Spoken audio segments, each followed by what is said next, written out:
ನರಸಿಂಹ ಜಯಂತಿಯ ಶುಭಾಶಯಗಳು. ಇಂದು ನರಸಿಂಹದೇವರು ಅವತಾರ ಮಾಡಿದಂತಹ ದಿವಸ.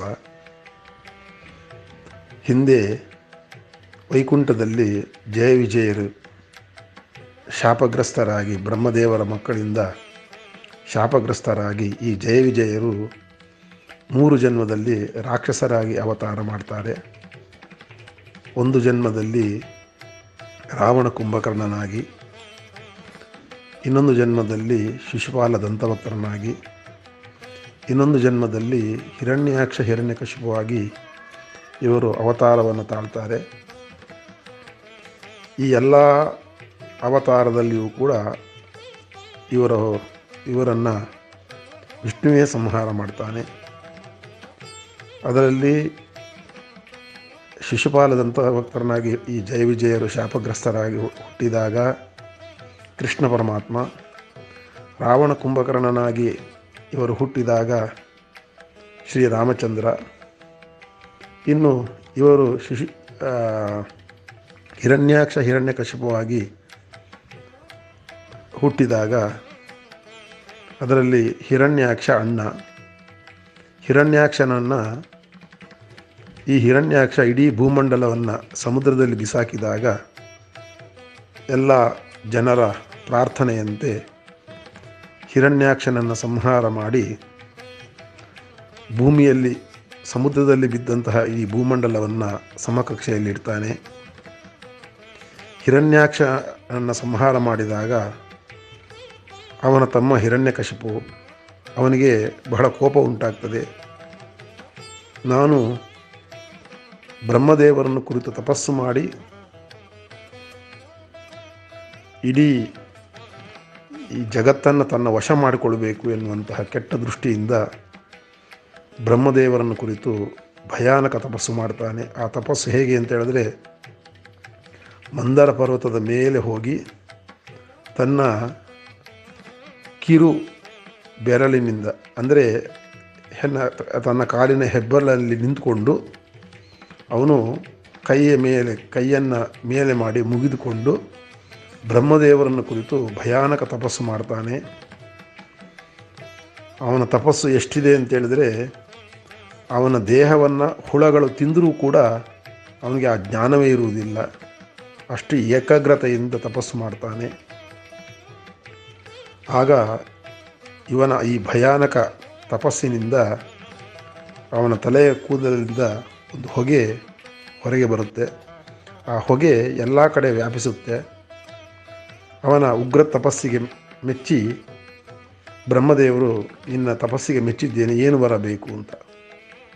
ಆಗ ಅವನು ಹೇಳ್ತಾನೆ, ನನಗೆ ಯಾವುದೇ ಪಶು ಪಕ್ಷಿ ಪ್ರಾಣಿಗಳಿಂದ, ಕ್ರಿಮಿಕೀಟಗಳಿಂದ, ಮನುಷ್ಯರಿಂದ, ದೇವತೆಗಳಿಂದ, ಯಾರಿಂದಲೂ ಕೂಡ ನನಗೆ ಬೆಳಿಗ್ಗೆ ಆಗ್ಬೋದು, ಸಾಯಂಕಾಲ ಆಗ್ಬೋದು, ರಾತ್ರಿ ಆಗ್ಬೋದು, ಯಾವ ಸಂದರ್ಭದಲ್ಲಿಯೂ ಕೂಡ ನನಗೆ ಸಾವು ಬರಬಾರ್ದು, ಹಾಗೆ ವರವನ್ನು ಕೊಡಿ ಅಂತ. ಬ್ರಹ್ಮದೇವರು, ಇದು ಕಷ್ಟ ಸಾಧ್ಯ, ಆದರೂ ಕೂಡ ನಿನ್ನ ಭಕ್ತಿಗೆ ಮೆಚ್ಚಿ ನಿನಗೆ ವರ ಕೊಡ್ತಾ ಇದ್ದೇನೆ ಅಂತೇಳಿ ವರವನ್ನು ಕೊಡ್ತಾನೆ.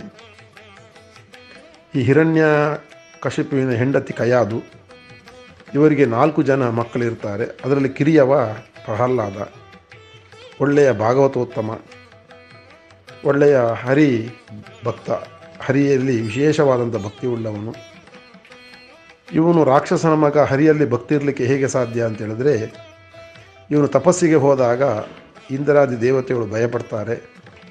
ಒಂದು ವೇಳೆ ಇವನಲ್ಲಿ ಮಗ ಹುಟ್ಟಿದರೆ ಅವನಿಂದ ನಮಗೆ ಕಂಟಕ ಬರ್ಬೋದು ಎನ್ನುವಂಥ ದೃಷ್ಟಿಯಿಂದ ಕಯಾದುವನ್ನು ಅಪಹರಣ ಮಾಡಲಿಕ್ಕೆ ಇಂದ್ರದೇವ ಹೋಗ್ತಾನೆ. ಆಗ ನಾರದ ಮಹರ್ಷಿಗಳು ಅವನನ್ನು ತಡೆದು, ಇವನಿಂದ ಒಂದು ಒಳ್ಳೆಯ ಮಗು ಹುಟ್ಟುತ್ತೆ, ಪ್ರಹ್ಲಾದ, ಅವನು ಭಾಗವತೋತ್ತಮ, ಅವನಿಂದಲೇ ತಂದೆಗೆ ಹಿರಣ್ಯಕಶಿಪುವಿಗೆ ಸಾವು ಬರುತ್ತೆ, ಯಾರು ಹೆದರಬೇಡಿ ಅಂತ. ನಂತರ ಕಯಾದುವನ್ನು ತನ್ನ ಆಶ್ರಮದಲ್ಲಿ ಕರ್ಕೊಂಡು ಹೋಗಿ ಕಥೆಗಳನ್ನೆಲ್ಲ ಹೇಳ್ತಾ ಇರ್ತಾನೆ, ಹರಿಯ ಕಥೆಗಳನ್ನು. ಆ ಕಥೆಗಳನ್ನು ಕೇಳಿ ಆ ಕಯಾದು ಅದನ್ನು ಸ್ವಲ್ಪ ಕೇಳ್ತಿರ್ತಾಳೆ. ನಿದ್ದೆ ಬಂದರೂ ಕೂಡ ಒಳಗಡೆ ಆ ಮಗು ಆ ಕಥೆಯನ್ನು ಕೇಳ್ತಾ ಇರುತ್ತೆ. ನಂತರ ಆ ಮಗುವೇ ಪ್ರಹ್ಲಾದ ಬೇರೆ ಮಕ್ಕಳಿಗಿಂತ ಭಿನ್ನವಾಗಿರ್ತಾನೆ, ಹರಿಯನ್ನೇ ಸ್ಮರಣೆ ಮಾಡ್ತಾ ಇರ್ತಾನೆ. ಇವರಿಗೆ ವಿದ್ಯಾಭ್ಯಾಸ ಕೊಡಲು ಹಿರಣ್ಯಕಶಿಪು ಶುಕ್ರಾಚಾರ್ಯರು, ದೈತ್ಯರ ಗುರುಗಳು ಶುಕ್ರಾಚಾರ್ಯರ ಮಗರಾದಂಥವ ಷಂಡ ಅಮರ್ಕ ಅಂತೇಳಿ ಇಬ್ಬರನ್ನು ನೇಮಕ ಮಾಡ್ತಾನೆ. ಇವನು ಷಂಡಾಮರ್ಕರು ಪಾಠ ಮಾಡ್ತಿರ್ಬೇಕಾದ್ರೆ ಇವನು ಪಾಠವನ್ನೆಲ್ಲ ಒಪ್ಪಿಸ್ತಿರ್ತಾನೆ, ಆದರೆ ಅವನಿಗೆ ಸಮಾಧಾನ ಆಗೋದಿಲ್ಲ. ಇವರು ಪಾಠ ಸರಿ ಮಾಡ್ತಾ ಇಲ್ಲ, ಬೇರೆದ್ದನ್ನೇ ಏನೋ ಹೇಳ್ತಾ ಇದ್ದಾರೆ ಅಂತ ಅಂದ್ಕೊಂಡು ಇವನೇ ಕೆಲವು ಹರಿಯನ್ನು ಸ್ಮರಣೆ ಮಾಡ್ತಾ ಇವನೇ ಒಂದು ಪ್ರತ್ಯೇಕವಾಗಿ ಇರ್ತಾನೆ. ಆ ಹರಿಯನ್ನು ಸ್ಮರಣೆ ಮಾಡ್ತಾ ಇರ್ತಾನೆ. ಒಂದು ಸಲ ತಂದೆ ಮಗನನ್ನು ತೊಡೆಯಲ್ಲಿ ಕೂಡಿಸಿಕೊಂಡು ಪ್ರಹ್ಲಾದ ಅಂತ ಕೇಳ್ತಾನೆ, ಏನು ಕಲ್ತಿದ್ದೀಯಾ ಅಂತ. ಆಗ ಅವನು ಹರಿಯ ಗುಣಗಾನ ಮಾಡ್ತಾ ಇರ್ತಾನೆ. ಇವನಿಗೆ ಸಿಟ್ಟು ಬರುತ್ತೆ ಹಿರಣ್ಯಕಶಿಪುವಿಗೆ, ನನ್ನ ದೈತ್ಯರು ಹರಿ ಸುರರು ದೇವತೆಗಳು, ಇವರನ್ನು ಇವನು ಹೊಗಳ್ತಾ ಇದ್ದಾನಲ್ಲ ಅಂತೇಳಿ ಅವನನ್ನು ಕುಕ್ಕಿ ನೆಲಕ್ಕೆ ಹಾಕ್ತಾರೆ. ಹಾಗೆ ಹೇಳಬೇಡ ಅಂತ ಎಷ್ಟು ಹೇಳಿದರೂ ಕೂಡ ಅದನ್ನೇ ಜಪ ಮಾಡ್ತಾ ಇರ್ತಾನೆ.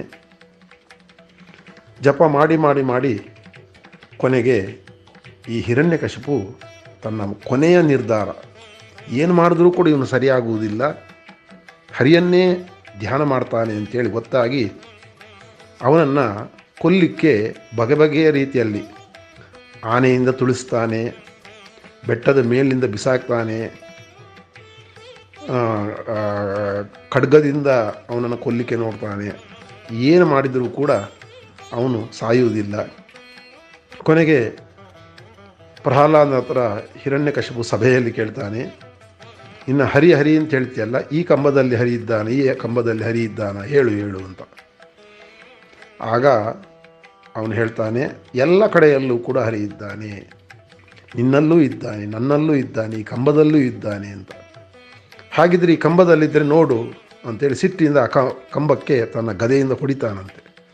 ಅದರ ಒಳಗಡೆಯಿಂದ ನರಸಿಂಹದೇವರು ಅವತಾರ, ಭಯಾನಕವಾದಂತಹ ರೂಪ, ಉಗ್ರ ಸ್ವರೂಪ. ಅವನಿಗೆ ಆಶ್ಚರ್ಯ ಆಗುತ್ತಂತೆ. ಸ್ತಂಭೆ ಸಭಾಯ ನ ಮೃಗನ್ನ ಮಾನುಷಂ ಅಂತ. ಕಂಬದಿಂದ ಹೊಳೆಗೆ ಬಂದದ್ದು ಕತ್ತಿನವರೆಗೆ ಸಿಂಹದ ಆಕೃತಿ, ಮೈಯೆಲ್ಲ ಮನುಷ್ಯರ ಆಕೃತಿ. ಇಂಥ ಒಂದು ಭಯಂಕರವಾದಂತಹ ರೂಪವನ್ನು ನೋಡಿ ಅವನು ಅಂದ್ಕೊಳ್ತಾನೆ, ಇಂತಹ ಒಂದು ಪ್ರಾಣಿಯು ಜಗತ್ತಿನಲ್ಲಿದೆಯಾ ಅಂತ. ನಾನು ವರವನ್ನೆಲ್ಲ ಕೇಳಿದೆ, ಆ ಪ್ರಾಣಿಯಿಂದ ಸಾವು ಬರಬಾರ್ದು ಇದರಿಂದ ಅಂತ. ಇಂಥ ಒಂದು ಪ್ರಾಣಿಯನ್ನೇ ನಾನು ನೋಡಲಿಲ್ವಲ್ಲ ಅನ್ನೋನಿಗೆ ಆಶ್ಚರ್ಯ ಆಗುತ್ತೆ. ಆಗ ನರಸಿಂಹದೇವರು ಅವನನ್ನು ಆ ಸಭೆಯ ದ್ವಾರದ ಬಳಿಗೆ ಕರ್ಕೊಂಡು ಬಂದು ಅವನ ಎದೆಯನ್ನು ಸೀಳಿ ಅವನ ಕೊರಳನ್ನು, ಅವನ ಒಳಗಡೆ ಇರುವಂಥ ಇದನ್ನು ಮಾಂಸವನ್ನು ತೆಗೆದು ಕರಳನ್ನು ಬಿಗಿದು ನರಸಿಂಹದೇವರು ಅವನನ್ನು ಸಂಹಾರ ಮಾಡ್ತಾರೆ. ಅದು ಸಾಯಂಕಾಲದ ಸಂದರ್ಭ. ಇವನು ಏನು ಹೇಳ್ತಾನೆ, ನನಗೆ ಹಗಲು ಸಾವು ಬರಬಾರ್ದು, ರಾತ್ರಿನೂ ಸಾವು ಬರಬಾರ್ದು ಅಂತ. ಆ ಮಧ್ಯಭಾಗದಲ್ಲಿ ನರಸಿಂಹದೇವರು ಆ ಪ್ರಹ್ಲಾದನ ಭಕ್ತನನ್ನು ಅನುಗ್ರಹ ಮಾಡ್ತಾ ಆ ಹಿರಣ್ಯ ಕಶಿಪುವನ್ನು ಸಂಹಾರ ಮಾಡ್ತಾರೆ. ಎಷ್ಟು ಇದು ಮಾಡಿದ್ರೂ ಕೂಡ ಅವರ ಕೋಪ ಶಾಂತ ಆಗುವುದಿಲ್ಲ. ಆಗ ದೇವತೆಗಳೆಲ್ಲ ಸ್ತೋತ್ರ ಮಾಡ್ತಾರೆ, ಅದರಿಂದನೂ ಶಾಂತ ಆಗುವುದಿಲ್ಲ. ಕೊನೆಗೆ ಪ್ರಹ್ಲಾದನೇ ಆ ಭಗವಂತನನ್ನು, ನರಸಿಂಹದೇವರನ್ನು ಶಾಂತ ಮಾಡ್ತಾನೆ.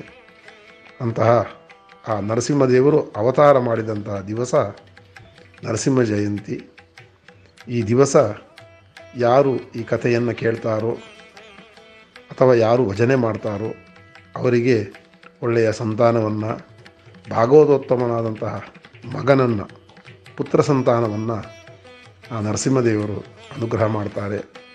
ಏನಾದರೂ ಭಯಗಳಿದ್ದರೆ ಭಯಗಳನ್ನು ನಿವಾರಣೆ ಮಾಡಿ ಅಭಯವನ್ನೂ ಕೂಡ ಪ್ರದಾನ ಮಾಡ್ತಾರೆ. ಅಂತಹ ವೈಶಾಖ ಮಾಸದ ಶುದ್ಧ ಚತುರ್ದಶಿ ದಿವಸ ನರಸಿಂಹ ಜಯಂತಿ. ಈ ನರಸಿಂಹ ದೇವರು ಎಲ್ಲರಿಗೂ ಕೂಡ ಒಳ್ಳೆಯದನ್ನು ಮಾಡಲಿ ಎಂಬುದಾಗಿ ಹೇಳ್ತಾ ಶ್ರೀಕೃಷ್ಣ ಅರ್ಪಣಮಸ್ತು.